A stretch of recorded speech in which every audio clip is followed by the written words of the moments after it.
नमस्कार, मैं वैद्यराज संजय आप सभी का स्वागत करता हूं। हमारे व्यूअर्स में से चिमन वर्मा जी ने कमेंट किया था कि पाइल्स के ऊपर वीडियो बनाइए, तो आज हम उनकी सूचना के अनुसार पाइल्स के ऊपर वीडियो बना रहे हैं। पाइल्स को आयुर्वेद में अर्श या अर्शस रोग बोला गया है।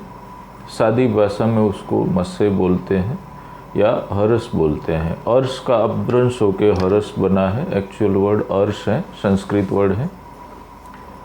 अब सबसे पहले तो अर्श होता क्यों है, तो इसमें बहुत सारे कारण रहते हैं। एक तो अनियमित दिनचर्या, जैसे जब भूख लगे तब नहीं खाएं, नहीं भूखे लगे तब खा लें, थोड़ी थोड़ी देर में आगे का खाना पाचन नहीं हुआ हो उस समय वापस खा लें।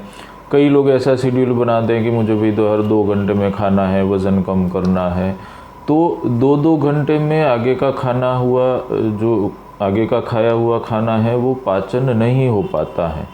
अब उसमें फिर से आप खाना डाल देंगे, तो जब भूख तो लगी नहीं है, जठराग्नि के अभाव में आपने खाना डाल दिया तो वो खाना पचना है नहीं, तो अपचन में से भी अर्श हो सकते हैं।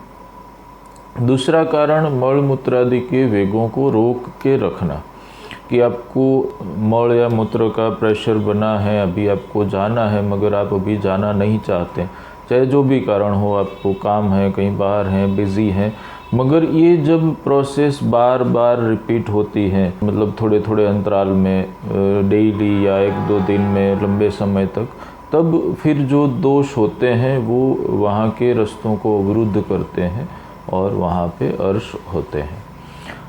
तीसरा कारण है जबरदस्ती बिना प्रेशर हुए वेगों को लाना, मतलब कब्ज़ की तकलीफ़ है या आपको किसी कारण से मल को रोक के रखा या मूत्र को रोक के रखा।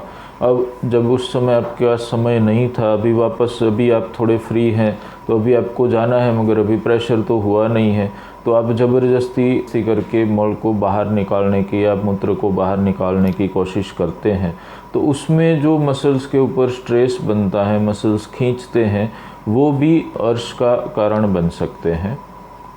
इसके अलावा भी बहुत सारे कारण हैं। बहुत ज़्यादा रूखा सूखा खाना, बहुत ज़्यादा चिकनाहट वाला खाना, बहुत आराम की लाइफ, असमय सोते रहना, सोने के समय पे नहीं सोना, बहुत गुस्सा करना, तो ये सब के कारण मल कई बार अवरुद्ध होते हैं।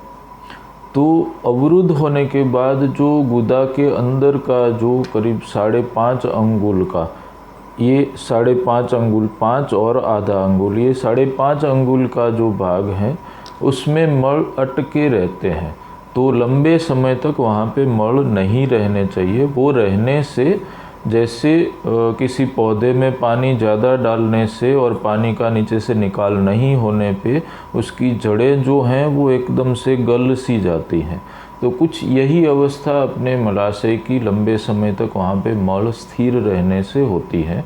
और वो पचपची हुई जो स्किन होती हैं, वो स्किन में से फिर मांस के जो अंकुर फूटते हैं, तो वो अपना हुआ अर्शस रोग। जिसको अर्श रोग होता है उसकी सबसे पहले तो जठराग्नि मंद हो जाती है, भूख कम हो जाती है। दूसरा, उसको गैस की तकलीफ़ ज़्यादातर रहती ही रहती है, पेट फूलने लगता है, खास करके नाभि के नीचे का हिस्सा, वहाँ पे वायु घूमती रहती है, बार बार दर्द होता है, वापस शांत होता है।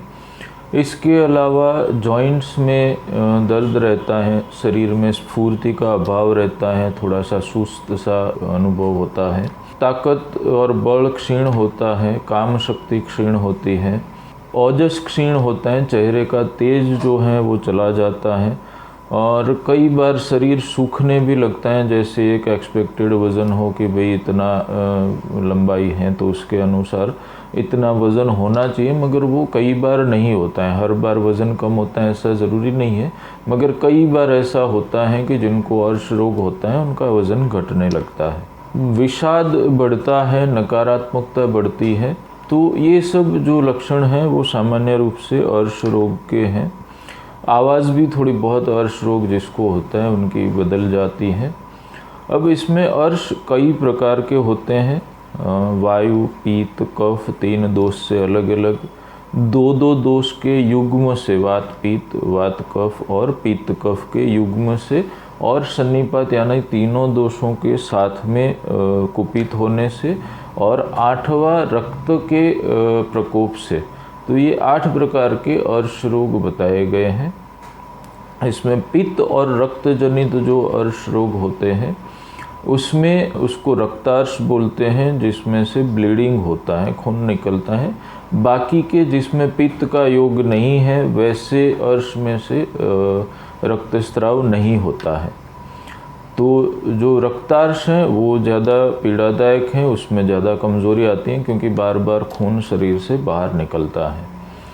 और जो नॉर्मल अर्श हैं वो छोटे छोटे होते हैं, बाहर होते हैं, तो वो थोड़ा बहुत दर्द करते हैं मौल प्रवृत्ति के समय, इससे ज़्यादा कोई तकलीफ़ नहीं करते।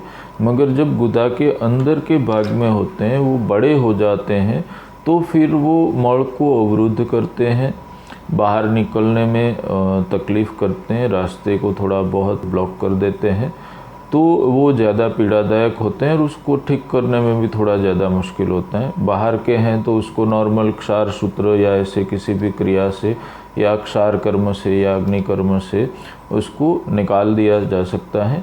अंदर के हैं तो उसमें थोड़ी ज़्यादा सावधानी चाहिए, उसके अग्नि कर्म या क्षार कर्म तो बिल्कुल नहीं कर सकते। क्षार सूत्र का उपयोग है और कोई शस्त्र क्रिया से उसको निकाल सकते हैं या औषधियों से उसको ठीक कर सकते हैं।